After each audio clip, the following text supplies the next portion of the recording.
USA laban sa defending champion Germany at muling pinangunahan ni The King James ang USA agresibong mga dunks at pasok sa loob ang pinakita ni James para kayanin ang depensa ng Germany player. Ganado si King James at bumanat ng turn-around posterized jump shot at three-point shot para lamang ng malaki ang USA.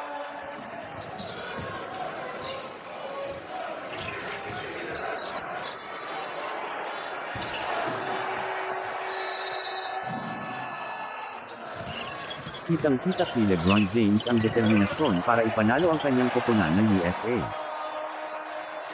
Grabe mga idol ang pinakikita dito ni King James, malahalimaw na laro na parang kabataan at kalakasan pa ni King James. Halos wala nang magawang paraan ng player ng Germany para mabantayan ng ayos si The King, unstoppable move na siyang nagpapahirap sa Germany.